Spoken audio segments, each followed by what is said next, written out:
تا حالا فکر کردی یه زن با چند تا شوهر زندگی کنه؟ نه توی فیلم و تخیل، بلکه در زندگی واقعی. امروز میخوایم بریم به جاهایی از دنیا که این رسم هنوز وجود داره. به تبت، نپال، هند و حتی آفریقا. در این مستند با هم میریم به قلب جوامعی که هنوز چند شوهری دارند. با هم ببینیم چرا بعضی زنها تصمیم میگیرن چند همسر مرد داشته باشن و اصلا چه حسی داره زندگی با 2 یا 3 شوهر در یک خونه مشترک. اولین ایستگاه ما در کشور تبت. در این سرزمین دور افتاده رسم عجیبی وجود داره که بهش میگن چند شوهری برادری. واقعیت جالب این که در برخی روستاهای تبت هنوز هم دخترها با 2 یا 3 برادر از یک خانواده ازدواج میکنن در یک روز همزمان. چرا این اتفاق میفته؟ پاسخ در جغرافیاست. زمین‌های کشاورزی محدوده. اگه 3 برادر جدا ازدواج کنن، زمین خانوادگیشون خرد میشه و خانواده از هم میپاشه. اما اگه با یک زن مشترک ازدواج کنن، زمین یک پارچه میمونه و خرج زندگیشون هم نصف میشه و همه زیر یک سقف زندگی میکنن. در مستند BBC مایکل پالین وارد یکی از این خونه ها میشه و یک زن و 3 شوهر و فقط یک تخت مشترک وجود داشت. اون زن میگه ما عاشق هم نیستیم ولی خانواده ایم و ما این راه رو انتخاب کردیم برای زنده موندن. شاید این سوال در ذهنتون به وجود بیاد که تکلیف بچه ها چیه؟ همه شوهرها پدر محسوب میشن و هیچ کس دنبال پدر بیولوژیکی خودش نیست. کمی جنوبتر وارد نپال میشیم.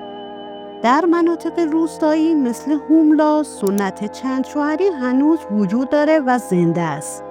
در منطقه هایی مثل هوملا هنوز زنایی هستند که با 2 برادر ازدواج کردند.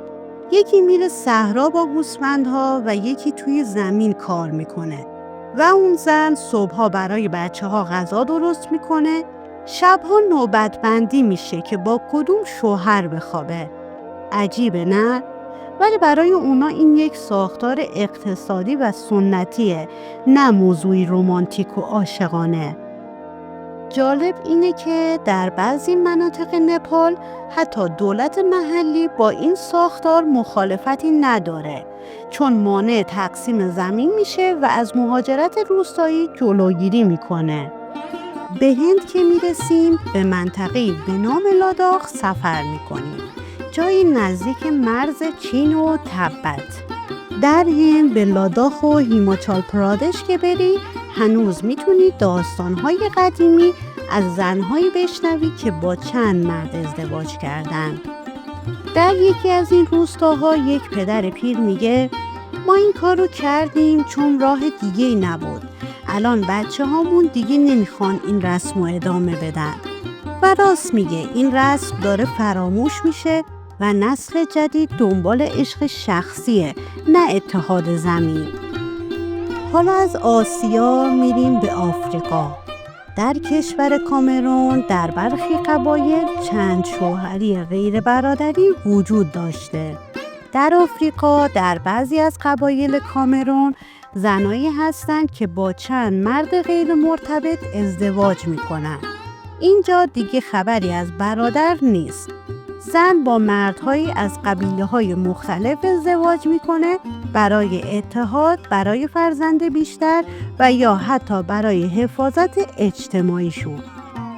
در بعضی فرهنگ‌ها مردها به طور دوره‌ای در خونه زندگی می‌کردن و مسئولیت فرزندان مشترک بوده. این نوع چند شوهری بیشتر در جوامع دیده شده که نرخ بالای مرگ و میر مردان زیاد بوده یا نیاز به ساختار اجتماعی گسترده تری داشتند. در همه کشورهایی که چند شوهری دیده میشه دلایل تقریباً مشابهند.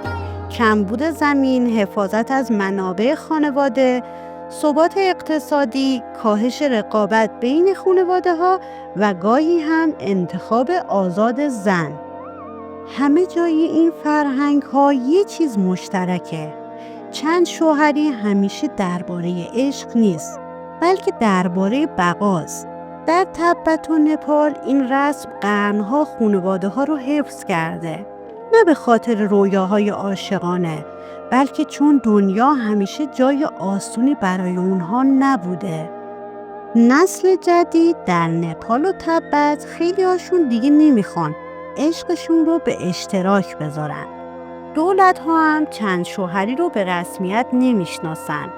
اما هنوز هم در برخی روستاها میتونی خانواده هایی رو ببینی که در سکوت سنتی 1000 ساله رو زنده نگه داشتن.